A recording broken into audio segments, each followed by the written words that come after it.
Welcome to City Week, ladies and gentlemen. Today I'm sitting down with the program director for the 100 Black Men, Jackie Clemens. Jackie, welcome to the show. Thanks for having me. Well, it's a pleasure to sit down with you, Jackie, to talk about some things that we have seen happening in our society, and we really want our young people to be aware of it and to know the consequences of the things that we're going to talk about, and more so to let them know that this is not an acceptable thing in our society, and we're talking about bullying.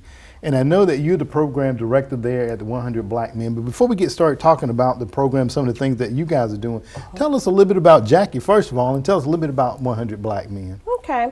100 Black Men is a nonprofit organization that have provided after-school services activity for the last 16 years for youth in Troup County. Currently, I am the program director, and my part is kind of to oversee the general operation of the program and just kind of set up the guidelines of the program that we offer to kids in the program. Okay, all right, well, very good. And where are you guys housed? I know most of the people may be familiar, may not necessarily know. Where are you guys located, Jackie? Our physical address is 601 Union Street. It's formerly known as the old Ethel Kite Library on Union Street. Right. It's currently the 100 Black Man Resource Center to house our after-school program. Oh, okay, all right, well, very good. And you know, I don't think we can have enough programs, after-school programs particularly, to help our youth to understand, you know, for every action, there's, you know, consequences that go along with their actions and things of that nature. Talk a little bit about some of the programs that you all offer there. Absolutely. Currently, the 100 Prevention Clubhouse program, that's a program that we offer. It provides services for youth ages 12 to 17, located in LaGrange at our clubhouse. That addresses some of the issues that youth and the community faces, such as drugs and substance use, gang violence, academic failure, and health-related issues. Okay, all right. And you know, all of those I was jotting down was drugs, gang activity, and substance abuse. All of those things, I think, and I don't know, I'm sure that you probably keep some kind of measurements as to whether or not you see an increase of these things or a decrease. And can you speak to those things, like the kids that come to your center? Do you see, as a result of you all being an influence in their life, that those things are decreasing or increasing? Can you speak to that somewhat, Jackie? Absolutely. Troup County have a high rate of alcohol issues. So before, our program is kind of detailed towards stopping, preventing the intake of alcohol or other drug before it begins. So actually the kids that come in our program do not have a current problem or history with alcohol or drug abuse. We try to prevent it before it starts. That's it. That's always the best game plan, is to prevent it. And you know, I think so many times, you know, me being a former DARE officer too, that was my methodology as well, to try to help them to understand the consequences of utilizing drugs such as alcohol and, you know, the marijuana, as we know, is a gateway drug, or termed the gateway drug, which leads to other drugs. The best, you know, method is don't start. That's right. Or not to start, because if you don't start, then you don't necessarily have to worry about, you know, going through, you know, substance abuse or various other programs and things like that nature. But in the event that some students get pulled in by peer pressure or whatever means, we're glad and thankful that there are programs like your program that is there to help. You know, and as we talk about these various things, I think that you have a group of kids that had an opportunity to go to a leadership conference some time ago. Talk a little bit about the leadership conference, if you don't mind. Absolutely. We had a great opportunity for our youth to participate in the Georgia Teen Institute. The Georgia Teen Institute is a camp located in Oxford, Georgia. The youth had the opportunity to experience college life, learn new skills, become strong leaders, meet new friends, and become empowered to create change in their schools and community. The purpose of the purpose was to come up with new plans on how to address some of the issues that take place in their schools and community. So they felt that bullying was an issue that take place in their school and community. Oh, okay, all right. And again, you know, you're talking about the young people going out and meeting with other people. I was, again, jotting down some stuff. College life, just the exposure, number one, to college life for so many young people is a kind of an eye-opening and, you know, an environmental changing experience for them. And this took place up at the in Oxford, Georgia, you say, and it's a part of the Emory University Absolutely, system? absolutely. Okay, all right. So our kids, they were just overwhelmed because, you know, they got a chance to live 4 days in the dorms, interact with other youth their age, and take roles as leadership.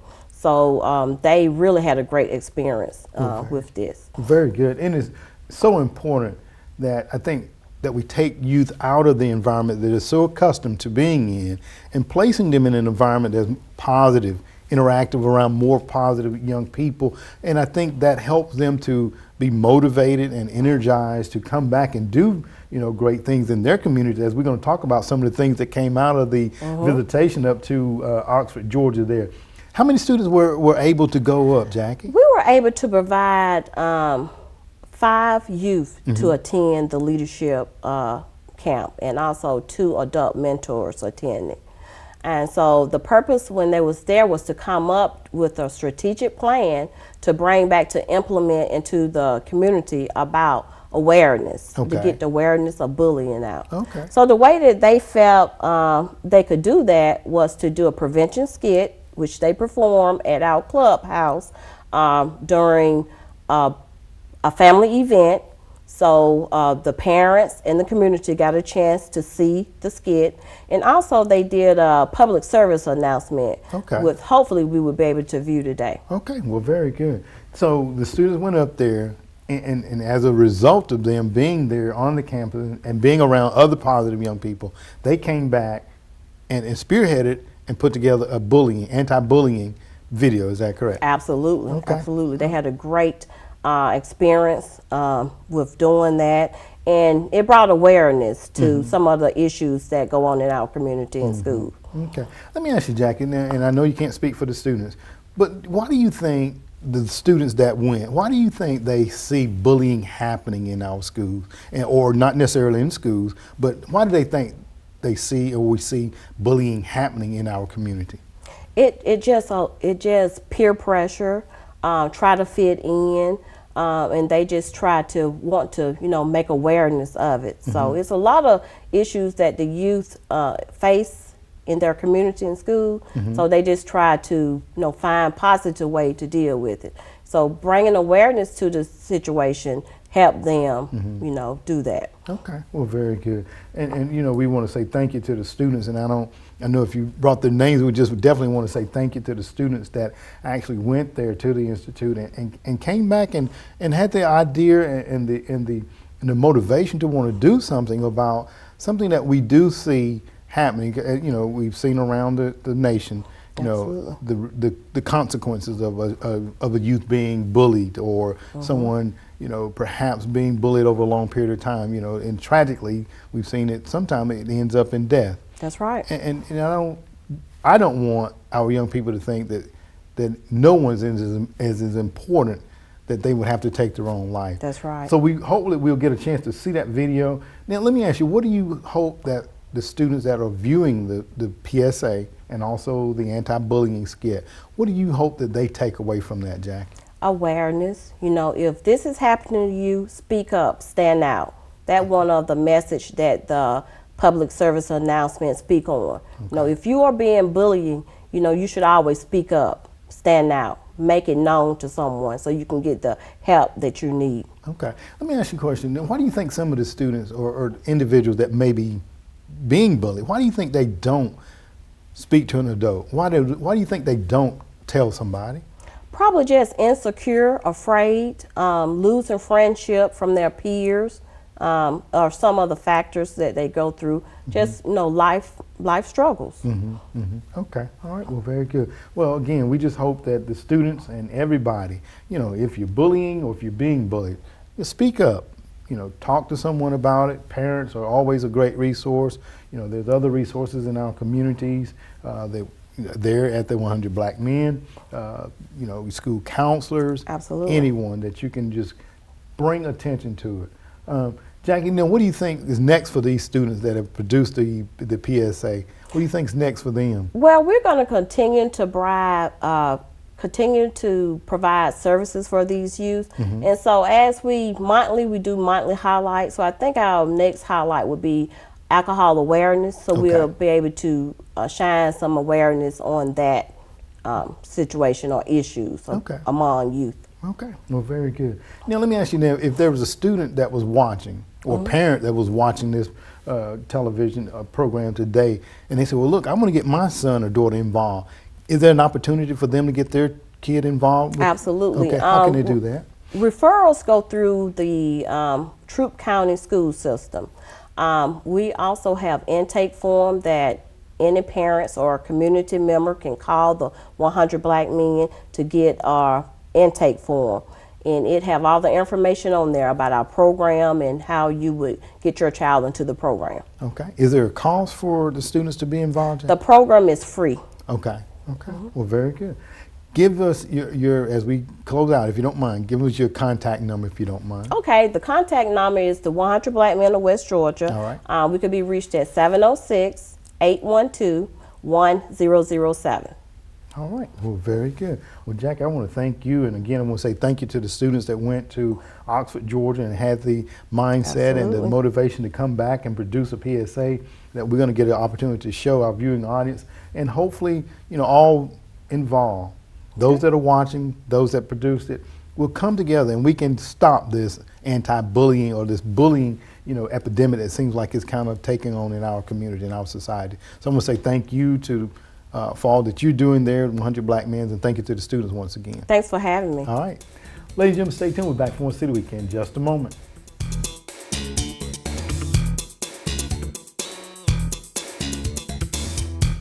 The Prevention Clubhouse program is taking action against bullying, and you can too by being mindful of what and how you speak to others. The only way bullying is ever going to end is if everyone is aware of the extreme effects and consequences that bullying can cause.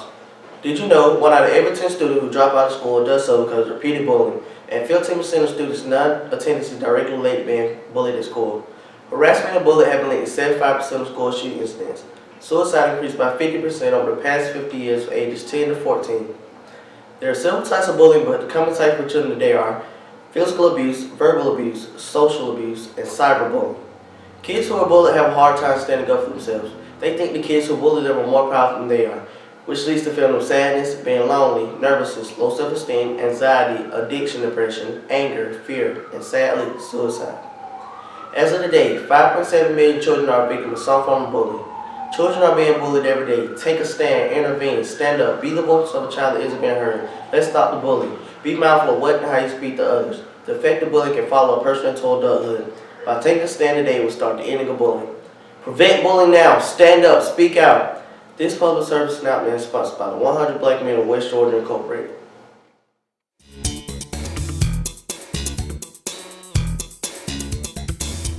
Welcome back, City Week, ladies and gentlemen. Today I'm sitting down with some individuals from Literacy Volunteers for Troup County, Inc.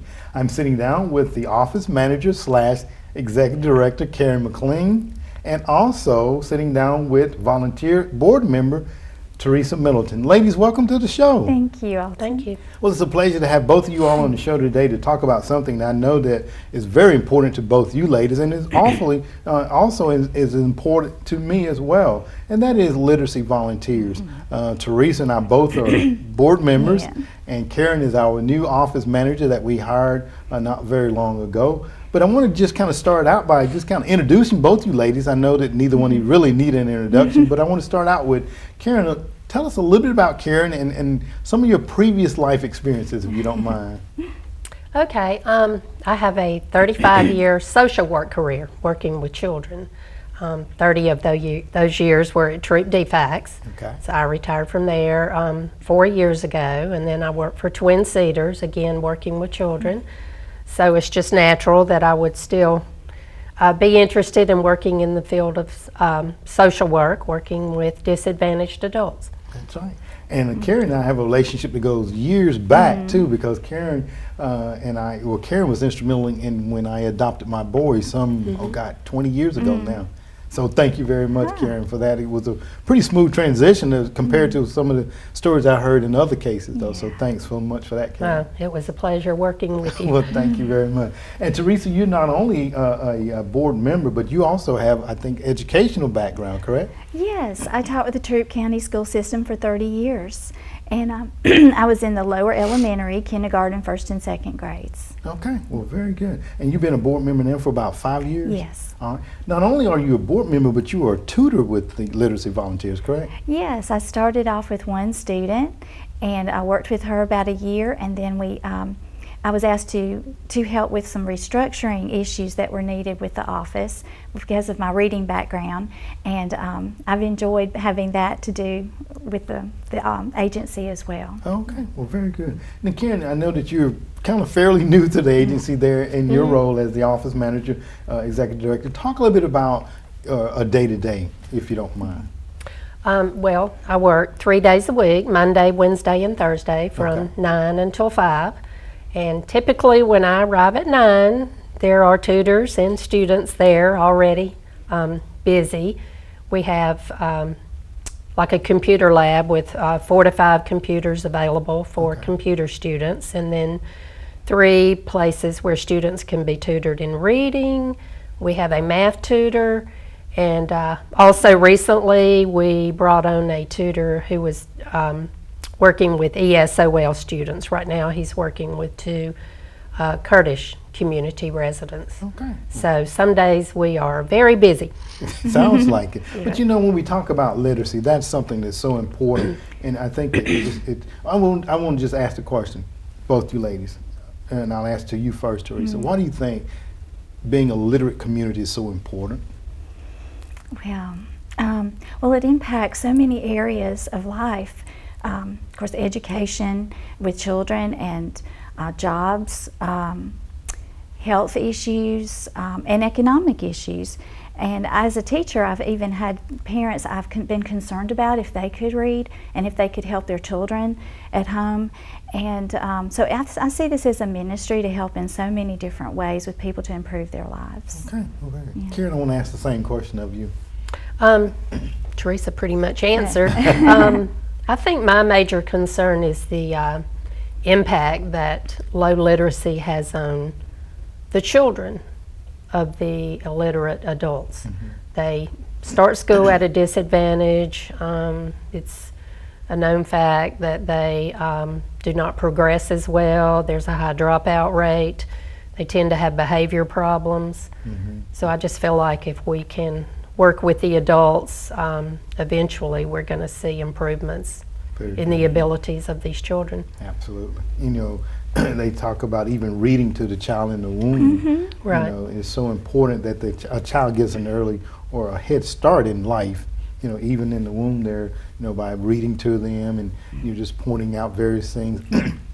It was so, it was, you know, there was a commercial that I've seen on television where this lady, she's standing and you don't see all of it, you know, she's just kind of standing and she's putting clothes in the dryer and she's calling various words out, you know, putting clothes in the dryer, da-da-da, and so on and so forth. And then as the camera pulls back, you see her child standing down there. So it's, you know, it's so important that you have that conversation with them and let them know what's going on. Right. Let me ask you, because the other part of the literacy is volunteers. It's literacy volunteers of Troup County. Volunteerism. You volunteer your time there. How important is it that we get other people from the community to help in this endeavor to make sure that our community is as literate as it possibly can be? Well, excuse me, it's early. Well, it's just that our clients have the courage to walk in the door and admit they have a problem and they want some help, and it's important there's somebody there waiting for them who's ready to take their hand and say, well, I'm here to help you, I'm here to encourage you.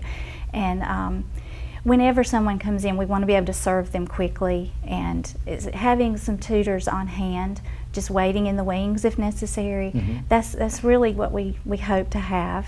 so that there's not any wait time for someone who comes in, because we don't want them to feel as if they're on a waiting list and we've forgotten them. We want to serve them quickly. Okay. Volunteers, Karen, if there's someone that's watching the program today and say, well, you know what, I have a few, hours a day that I could volunteer. Can we use more volunteers there? Definitely. Our student population has increased dramatically over the last few months. I think that's a result of us being out in the community, just sharing information about our program. We desperately at this point need tutors, mostly in the area of just basic computer skills. Okay. And tutors just a few hours a week.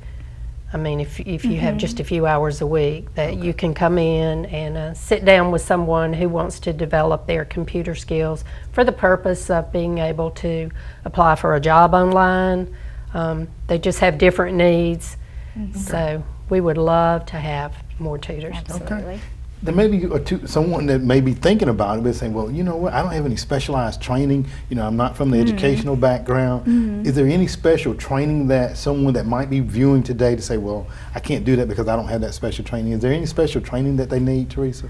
Well, we do have to meet a few times to get them accustomed to the program and familiar with it. And we have a wonderful program called Reading Horizons. Okay.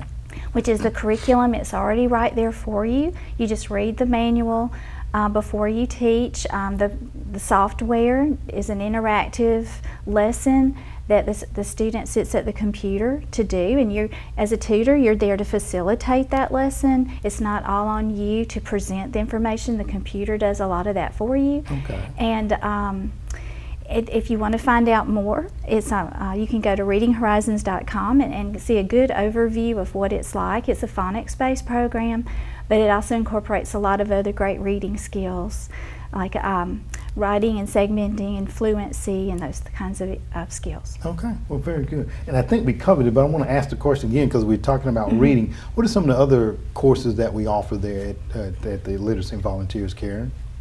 Well, we have one math tutor who can tutor starting in very basic math all the way up into algebra or whatever their needs may be. Okay. We have a lot of students referred to us from West Georgia Technical College to help prepare them to take the GED. Okay.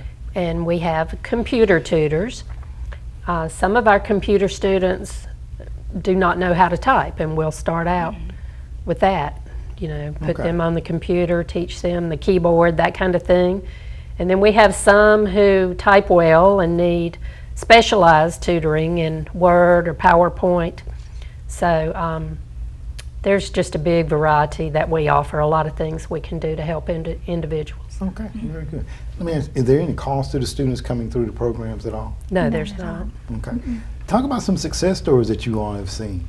I know that we recently went through some funding opportunities, and there was a gentleman that spoke. So talk about some of the success stories, Teresa. Okay, well, Reading Horizons has 65 lessons, I believe, and we just had one of our students finish the whole program, and she's been with us a few years, and we have another student who's close to finishing, and that takes some persistence to get through that many lessons, and we appreciate that, and that was a big deal.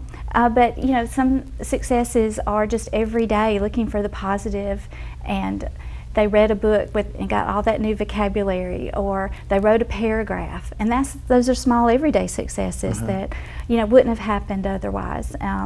But we have had very persistent, long-term students who stick with us, and they do a wonderful job finishing up. We're seeing that, starting to see that come around. Well, very good. And talking about the reading success, and I remember the gentleman talking about, as Karen alluded to a moment ago, just a computer.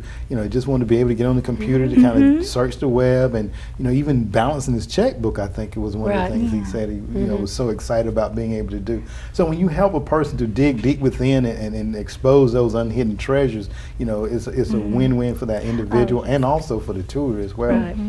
Right. Talk about, we're talking a little bit about in the kind of financial realm of it. Karen, we are a United Way partner agency. Talk about that relationship. Yes, we are partially funded by United Way.